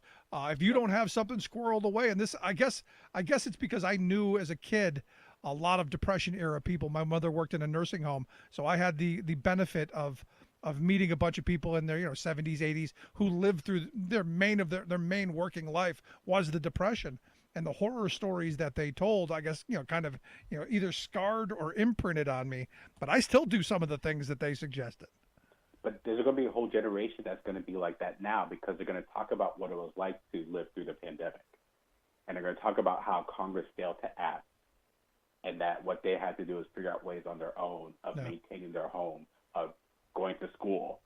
All these stories of people's struggle is going to last us for the next 100 years. Absolutely insane. But here's the thing. One of the things that I did agree with Donald Trump on is our trade deficit. And we could probably disagree on whether big trade deficits are good or bad. Personally, I think having an enormous trade deficit the size that we have is not good for us. We don't manufacture the things that we need. And I think that was highlighted in the fact that we couldn't get the PPE we needed because we don't make it much anymore. But in August, we had a record high, monthly trade deficit. This is another one of those moments, another failure of this administration and the structure of our trade deals to rein this stuff in. And we haven't brought back those manufacturing jobs. No, we haven't. And trade is a complex topic, but there's a right way to do trade or a right way to think about it. And one of those things that we, as you mentioned, that there's a way of doing domestic manufacturing and revitalizing it. And so part of it is thinking about maybe there's some sort of manufacturing goods that are never going to come back. But we're the United States. We are innovative. We are ways of thinking about things, and there might be a new way of manufacturing certain goods, and that manufacturing can be a future, but we have to be proactive about it. We have to be thoughtful about it. We have to be innovative about it. And part of that is allowing people to not be excluded from certain markets. And so we think about the labor market and going back to the job state numbers where we have those gaps between black and white people, and those kind of things are harming ourselves. You know, we look at education, educational inequality, and if we get rid of those disparities, we get rid of those inequalities, then that we could, help this economy thrive, be more inclusive, and then some of these people are going to be the ones who are going to be more innovative and help revitalize manufacturing industry. No, you're right. I mean, inequalities is harming us in ways that we haven't thought of yet, because I fear that things get worse in the streets, and I fear we have much more chaos because of it. And I have a friend who grew up in Brazil, and he says you don't want to be Brazil. Even if you're doing okay, you're still always worried somebody's going to snatch your kids and hold them for ransom. You don't want to be that unequal. And sadly, I fear we're heading down that road, especially how unequal this so-called, quote unquote, air quotes, as you said, recovery has been. Definitely. And that's why we have to really tackle this within the recovery. Because a lot of times people say, oh, inequality is a problem, but let's let the economy recover first and then deal with inequality. We have to make tackling inequality the key in terms of doing the recovery. Because if we have an inclusive recovery, everyone gets a benefit, and that actually makes the broader economy stronger. That's what happened in the Great Recession, where we didn't have an inclusive recovery. We didn't focus on the inequality, and the inequality actually got worse. So that when this pandemic hit, it's actually making those inequalities worse. So you think about the differences in rural communities and urban communities, that there's already geographic inequality, and now this pandemic has made it worse because everyone has to work from home. But if you don't have strong internet access, if you don't even have internet access, you can't work from home. Your kids can't do education. If you're unemployed, you can't get on unemployment insurance because you have to apply online. And that's the inequalities that were existing at January 2020 are now getting even worse because of this pandemic. Yeah, so let me ask you a last line of questioning then, because, I'm looking at hopefully a new administration in January who's going to inherit, the kind of the same problems, and even I would argue worse than they inherited back in 2009. What is the first line of attack? I mean, I've been saying, we need to do a lot of things at once. We need a good stimulus plan to help, lift up the bottom. I say we need to raise the minimum wage. I say we need to make sure people can get health care. We need to stop, the foreclosure stuff from going on, stop people from losing their homes. There's so much we need to do. But what do you think Biden and the next administration, hopefully if Biden is elected, what needs to be done? And the reason I'm using Biden, because I know the Republicans are going to be status quo. I know we're getting nothing out of them in the new year, and it's going to be pain and suffering. So I'm being a little hopeful that maybe there'll be a new administration, and maybe there's some things we can move forward on. I would say all of the above. Everything you named, in my head I was just saying yes, yes, yes. I mean, we need all of it, because what we need to think about is we can't just sit there and say, okay, well, let's just get growth at 2.5%. Let's get unemployment down to 6%. We actually have to rethink what the economy looks like, who gets to participate, who gets to be a part of it. And so we have to actually create a new economy, an economy that doesn't create these unemployment gaps, an economy that doesn't create geographic inequality. Because what we need to do is when we remake this economy, reimagine this economy, what we need to think about is we need an economy that's resilient, that can bounce back, because we're going to have future pandemics. We're going to have future recessions. The question is, can we bounce back from it? And so all the things that you mentioned, foreclosures, raise the minimum wage, health care, unemployment insurance, fixing unemployment insurance, all those things are going to be important. And, one even little example is having what we call automatic stabilizers, that if we have, unemployment or recession, then we have this automatic, let's say, direct check or automatic expansion of unemployment insurance that's tied to the unemployment rate. And so let's say, like, if we had this year, you'd say, okay, when the unemployment rate gets below 8%, then the monthly become quarterly. And if we had that in place, the money wouldn't have expired July 31st. It would have kept going. And then this month, because unemployment dropped to 7.9%, then we would have spent less money in terms of direct checks. But we would have keep on doing it as the economy was bad, and we wouldn't have to rely on this Congress. We wouldn't have to be held hostage by the Senate. Yeah. And so those are all these things that we have to put in place to actually rethink how the economy works so that we're more resilient in future recessions. All good stuff. One of the things, and it's a pet peeve of mine, so indulge me. But one of the things I wish someone in our house would do is go to move to not have unemployment benefits taxed. Thanks to Ronald Reagan, they started taxing unemployment benefits back in the 80s, and it's been a slap in the face ever since. So for me, I wish someone would say, we're not going to tax people who lost their jobs through no fault of their own and ended up taking a 50 to 70% pay cut. We're not going to slap them with that. I just think that's a little minor something that should be done. Just my pet peeve. I hear you. And that's, again, rethinking the tax system. That's another thing we have to do. And so that, what do we tax? Who do we tax?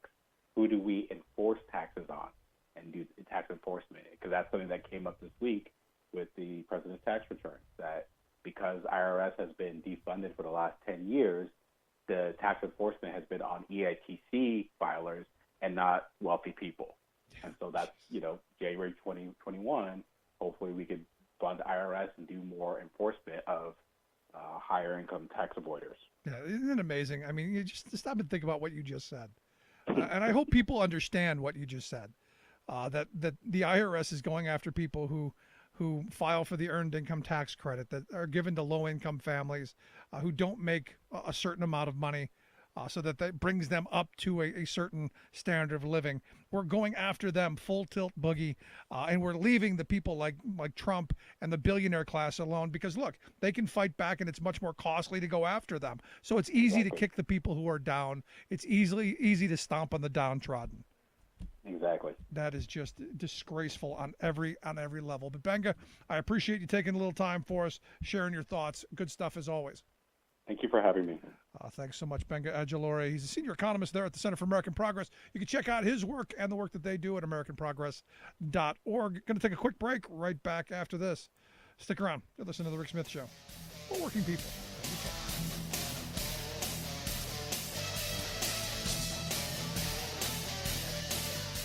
The Rick Smith Show, where working people come to talk.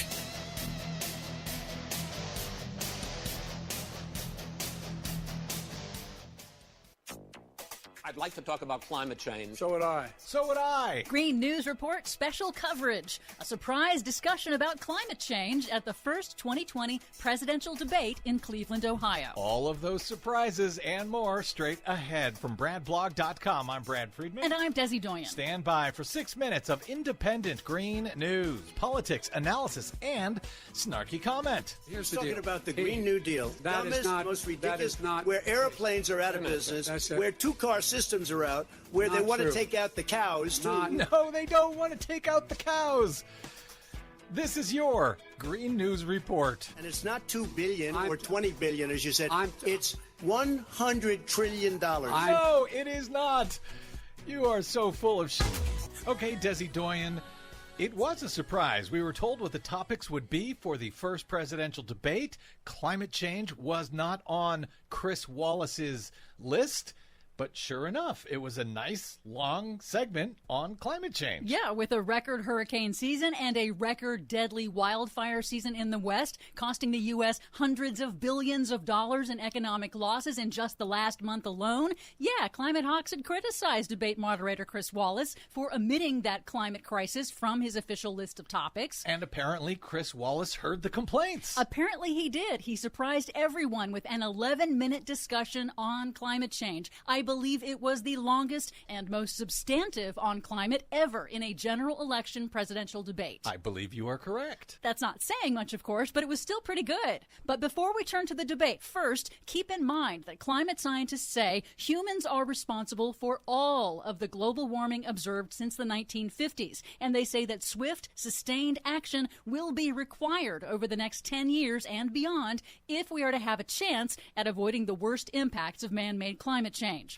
Wallace began by noting the record wildfires in the West, Trump's withdrawal from the Paris Climate Accord, and his rollbacks of President Obama's environmental and climate regulations. Trump conflated climate change with air and water pollution, raising the question of whether he even understands what man-made climate change is. And of course, he took credit for Obama's emissions-cutting policies. What do you believe about the science of climate change, and what will you do in the next 4 years to confront it? I want crystal clean water and air. I want beautiful, clean air. We have now the lowest carbon. If you look at our numbers right now, we are doing phenomenally. He doesn't know the difference between pollution and carbon emissions, does he? On the third attempt, Trump finally answered. Do you believe that human pollution, greenhouse gas emissions contributes to the global warming of this planet? I think a lot of things do, but I think to an extent, yes. But I also think we have to do better management of our forests. To an extent, yes. He sort of agrees, yes. But then we have to take care of our forests somehow.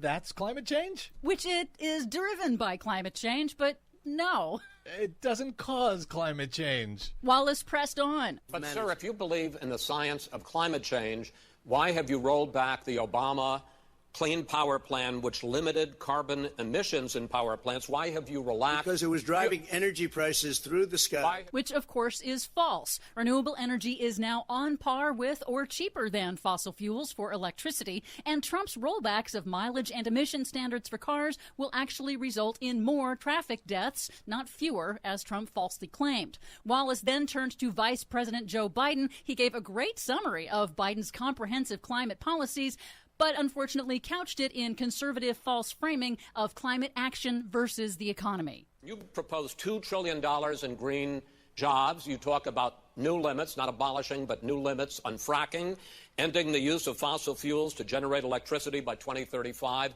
and zero net emission of greenhouse gases by 2050. And it includes upgrading 4 million buildings, weatherizing 2 million homes over 4 years, building 1.5 million energy-efficient homes. So the question becomes, I think some people who support the president would say that sounds like it's going to cost a lot of money and hurt the economy. What it's going to do is going to create thousands and millions of jobs. It's going to make the economy much safer. Look how much we're paying now to deal with the hurricanes. We spend billions of dollars now, billions of dollars on floods, hurricanes, rising seas because of global warming. There's so many things that we can do now to create thousands and thousands of jobs. Not only not costing people jobs, creating jobs. Biden did miss an opportunity to explain his plans for a just transition for fossil fuel industry workers and low-income households in transitioning to a clean economy. Polls show that the vast majority of voters want climate action. And for the first time in a general election presidential debate, Americans finally got to hear a little of what the candidates will do or not do about the climate crisis. It was an insane debate. But who would have thunk, with Donald Trump in a debate and Chris Wallace of Fox News hosting, that we'd have an actual discussion about our climate crisis, no matter how insane that discussion actually was. For much more on this and all of the stories we couldn't cover today because of it, please check out our website at greennews.bradblog.com. I'm Brad Friedman. And I'm Desi Doyen. And this has been your Green News Report.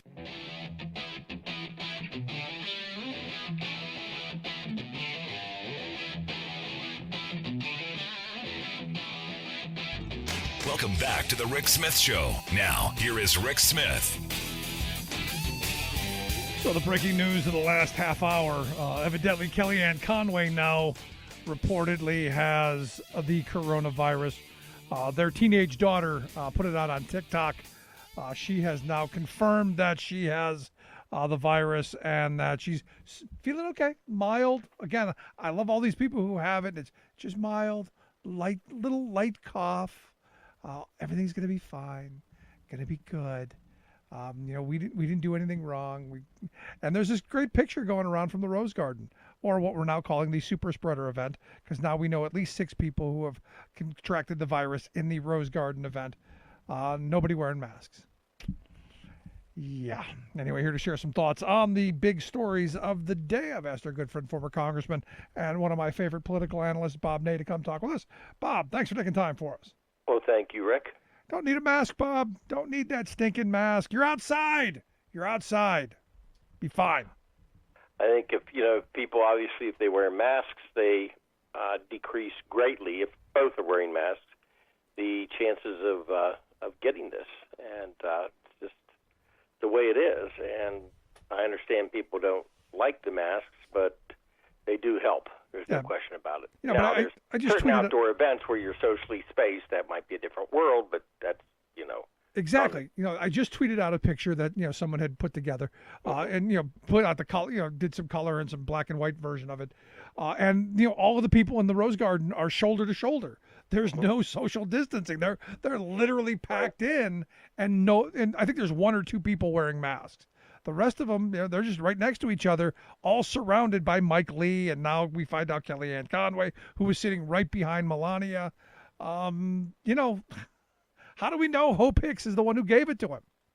Oh, I don't think we will know. I mean, who knows? It could have been her. It could have been from then. I mean, you just don't know. So the question then becomes, and I wanted to get some of your thoughts on this. Does it seem a bit extreme that if it's the president's having light symptoms, mild symptoms, that they would take him to Walter Reed and give him an experimental drug? I was a little torn on this because when I first read it, I was talking to a couple people, and we kind of both thought there's something going on, because why would he go to Walter Reed, or why would he want that photo op, frankly, if he's not very sick going to Walter Reed? But I think probably the physicians, this is just my guess, is that the physicians wanted him under some observation for maybe 2 or 3 days. I'm not sure if he wanted to do it, because definitely he should be back in the White House, running the White House like the president of Brazil, was doing his job, quote. Otherwise, he doesn't do anything for 10 days, and that is obviously not good. Now, that's assuming he's okay, with that scenario. So they're going to set up this temporary working office. There'll be some photos of it, et cetera. But I was surprised that it would be for a 3-day period, because I'm assuming with this disease, with this infection, that within a couple of days, and I could be wrong, I don't know, I'm not a doctor, but within a couple of days you sort of know that it's going in a worse direction, or it's a mild case. Yeah, well, the doctor we just spoke to in the last hour said usually how it's been working out is like the 6th to 8th day, that period right around there is when it's really bad. If we're led to believe that he got it from Hope Hicks on Wednesday, this is an awful quick move. Yes, that's true. Yeah, so I'm thinking it's a little bit worse than it is, and then all these the doomsday scenarios start popping into my head. Who's got their hands on the wheel? What do you start looking at the 25th Amendment? Does that come into play? I think that obviously he's got to get very, very bad and be on a ventilator or something for that, frankly, to happen. And I know that there's all kinds of stories. There was a couple stories that the White House is in the throes of chaos, and I don't think so, frankly. Him not there right now. I think they're always in chaos. Well, that's what I'm trying to politely say, I guess, because, it's going to be probably a little bit calmer in a sense, and Pence is there.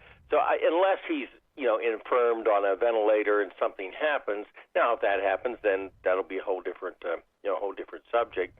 I think that Biden probably going to the political side of this, because, we wish the president and the first lady, all the best in this to, have a good recovery. I think that Biden did a good thing. He pulled right now. Yeah. He pulled immediately the negative ads, and you're going to have some things happen like Zara Rahim, and she did a really, really dumb thing and said she hopes he dies, and she had worked for Obama and Hillary. So you're going to have now, obviously, Obama and Hillary, I would assume, are going to denounce that, Absolutely. as we speak, which is what should be done. So citizens saying something or whatever they say, but people who were, activists in the Democratic side need to obviously watch what they say right now, because that will garner on a political basis, not just that it's not good to say it, but on a political basis, that'll garner, frankly, some sympathy for the president. Now, I do believe, Rick, that, look, a lot of votes are cast, a lot of minds are made up one way or the other on this. But if it's a tight race, you know, how the president handles this is going to shed some maybe votes on some of the percentage left, and frankly, how he doesn't handle it may also do the same thing. And again, Biden's been around a long time, so he did it as something immediately that he needed to do. No, he was smart. He was smart to pull the attack ads, and you keep campaigning, you keep doing what you're doing. Right.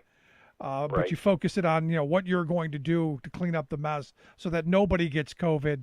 Because I think I think the Politico article that came out today that said this is probably really bad for Trump because it refocuses the virus and makes it one of the main campaign issues now.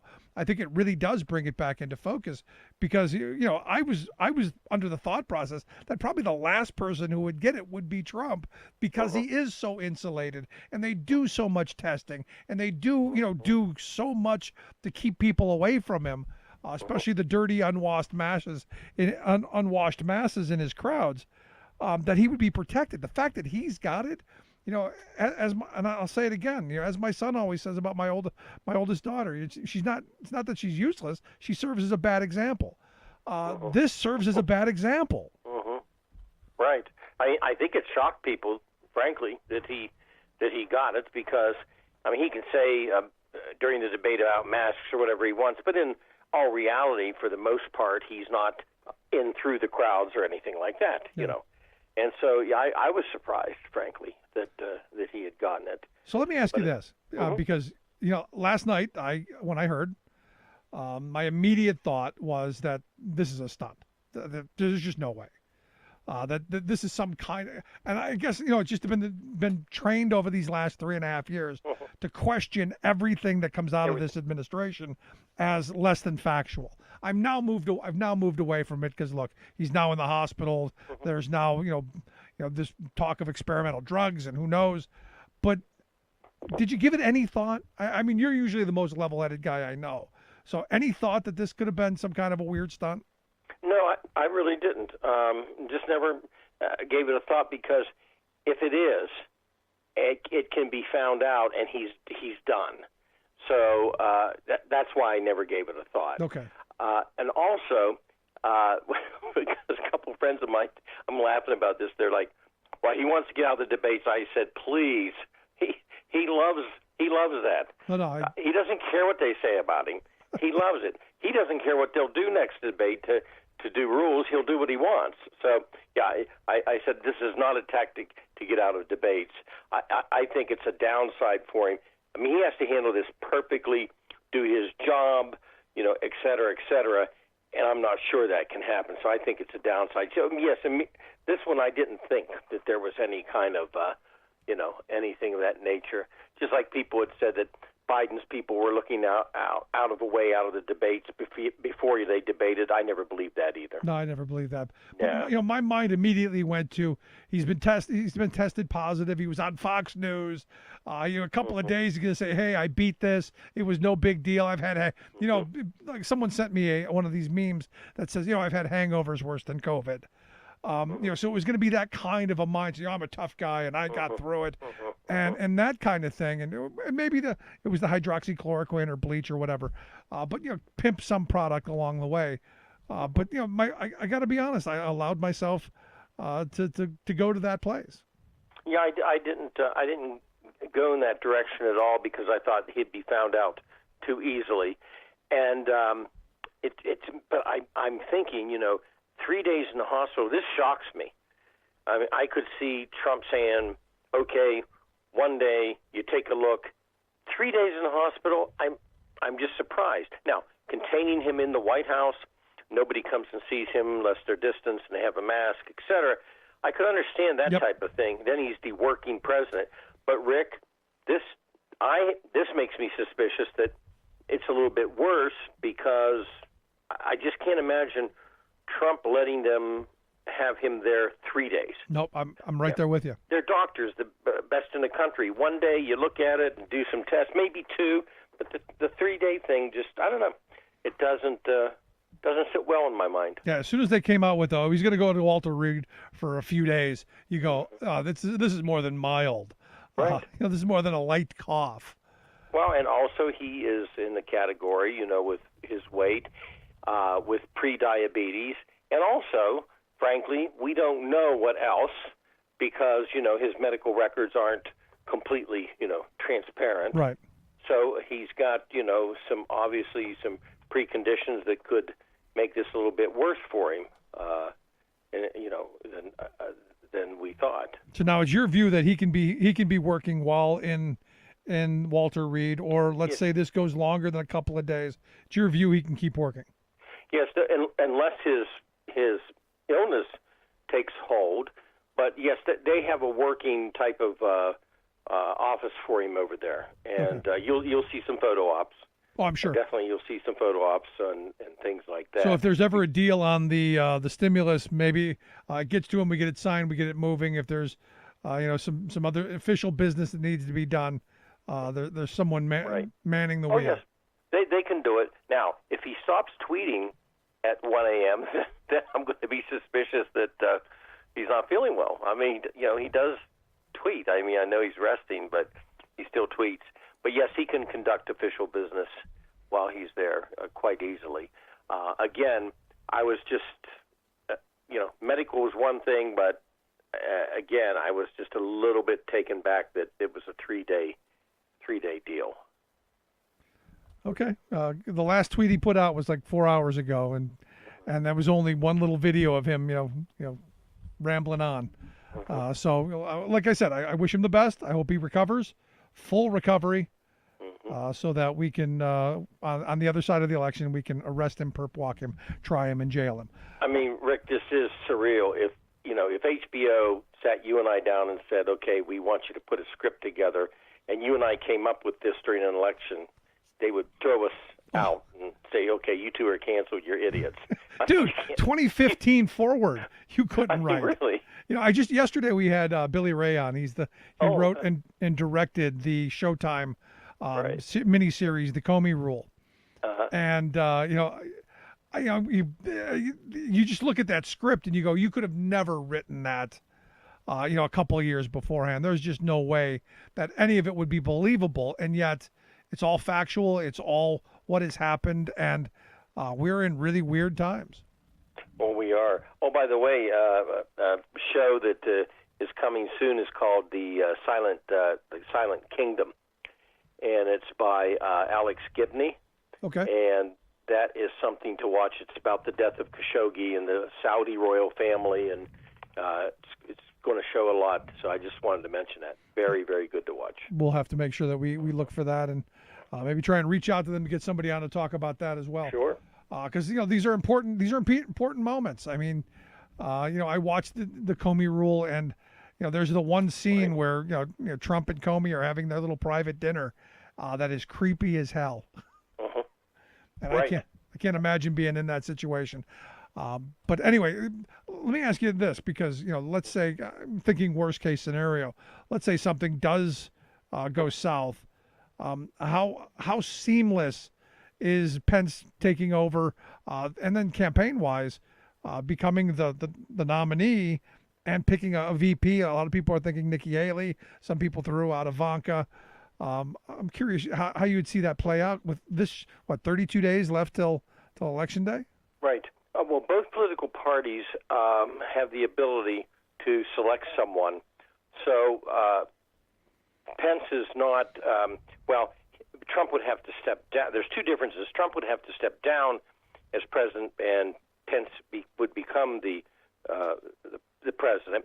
If Trump was incapacitated and is not technically stepping down, or has stepped down and Pence became president, that doesn't mean that Pence would be the nominee because the party picks. Now, most likely he would have to be the nominee whether he became president or not. But the party does pick, so they would have to do that obviously very rapidly. The thing I would throw out there, though, is what do you do with ballots that are already out there that have the name Trump. So I guess they'd have to figure a way that whoever they pick, if you want to vote for him, you vote for Trump. I mean, I'm trying to run this through my mind how that works. So it wouldn't automatically be Pence who ascends to the number one since he would be the president. They would be able to choose somebody else then. They could. Wow. But let's say that they take Pence. I would highly doubt that it would be Ivanka. I would think it would have to be Nikki Haley. Yeah. I can't imagine that they would pick Ivanka. No way in a cold day. No, Nikki Haley. It would have to be. Oh, certainly. I mean, and I got to tell you, from somebody who likes watching debates, that would be a hell of a debate. Oh, sure.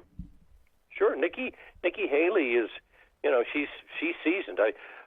I've been looking forward to the debate with Senator Harris and Pence. I really have. Me too. Because Senator Harris is a very, very good, articulate debater, and so I've been looking forward to that. But yes, Nikki Haley, that would be a pretty good debate with she and Senator Harris. Yeah, so this refocuses next week's debate of the VP debate because Pence may be presidential material. Right, and look, again, I think that the rational people wish the president well and recovery, but you never know. You don't know with this disease what happens. You don't know. I mean, there could be a scenario where he is going to have problems. We really don't know. No, I mean, I look at Herman Cain, and I use him as the example. It was a month-long process, and they kept saying, "Oh, he's doing fine. Everything's doing well. We're doing some new treatments," and it turns out he didn't make it. It was shocking. Herman Cain's death was shocking. And I see this kind of possibly going the same route. I mean, the same kind of comorbidity, morbidities. Maybe Trump with a little bit more of a weight problem than Cain had. Still, being older guys should have wore the mask. Yeah, you never know how this is going to go. Like I said, people are wishing for the best, but you don't know. And if it happens, as a country, we'll deal with it. Yeah, we'll deal with it. Bob, as always, I appreciate the time. Great stuff. Thanks so much. Thank you, Rick. Thanks. Our good friend Bob Ney. Look, like you said, we wish him well. At least I do.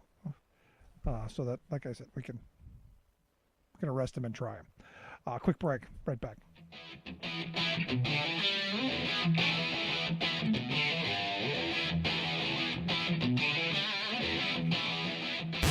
Saving work in America, one show at a time. The Rick Smith Show.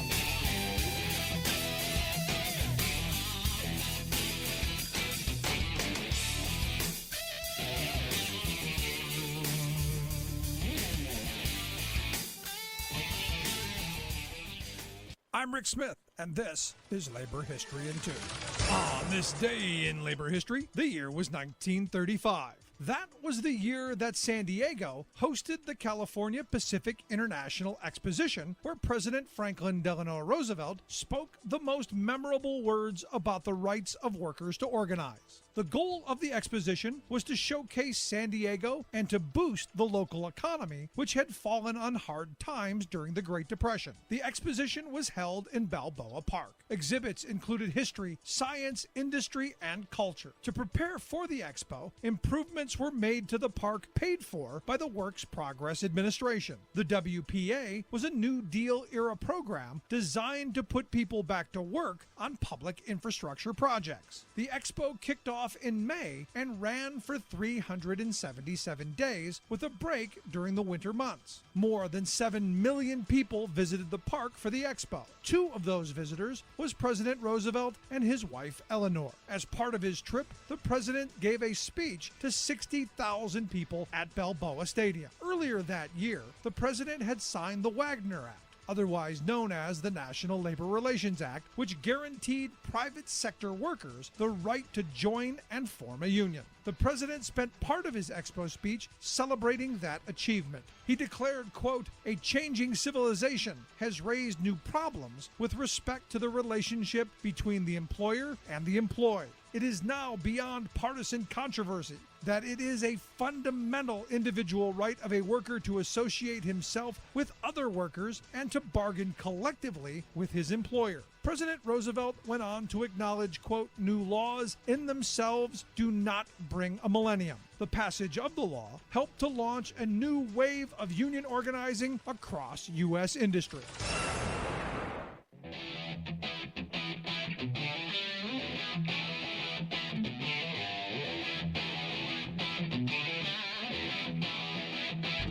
Welcome back to the Rick Smith Show. Now, here is Rick Smith. So clearly we're going to be talking about the president and Walter Reed over the weekend. As I said, I wish him the best. Hope he gets out so that he gets back on the campaign trail at some point and then lose badly come November 3rd. But, this is one of those moments, as I spoke earlier about the moneyed class, the wealthy who have been backing him. And I had this weird conversation today where, this person that I was going back and forth with said that, Donald Trump's going to be the last person that the peasant class elected as president.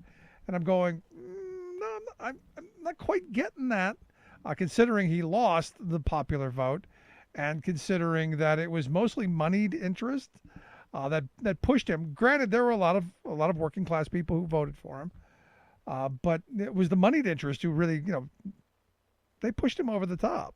He had a lot of billionaire backers.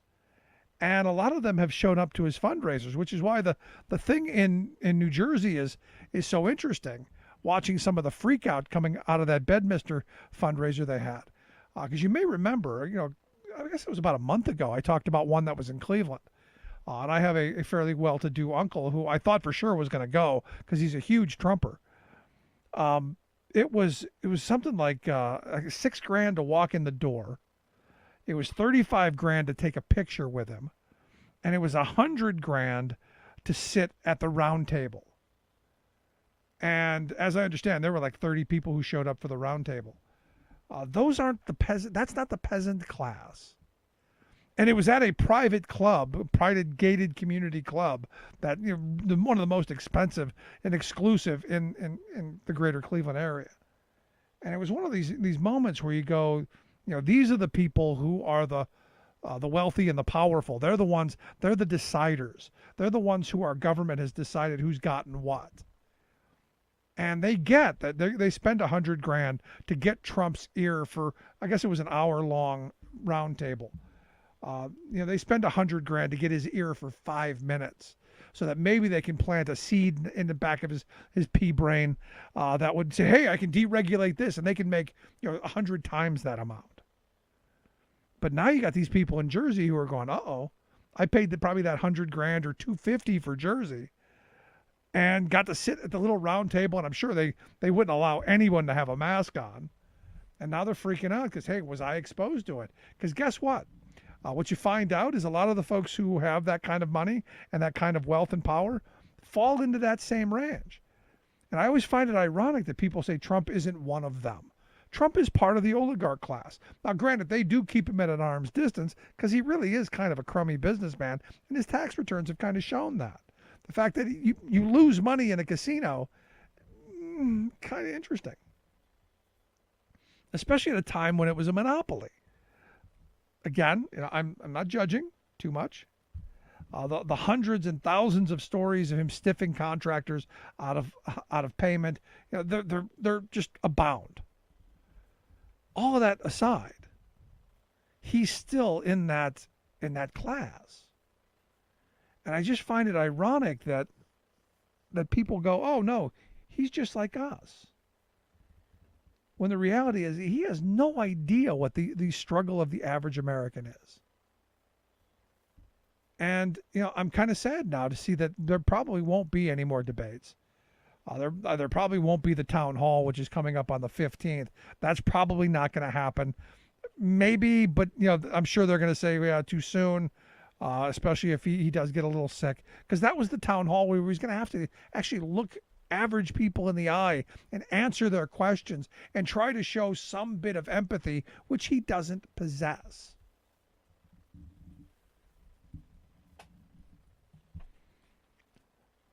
So from this point forward, it's going to be an interesting little campaign, because where do you go? Especially if Trump takes a turn for the worse. And like I said, I'm not hoping for it. I wish him a recovery. But it's going to be interesting to see how this plays out. It's going to be a very, very interesting weekend. But the message out of this that I hope people take from this, aside from all the heated rhetoric and aside from all of the arrows, is that this is deadly. This is serious. Stay the hell away from each other.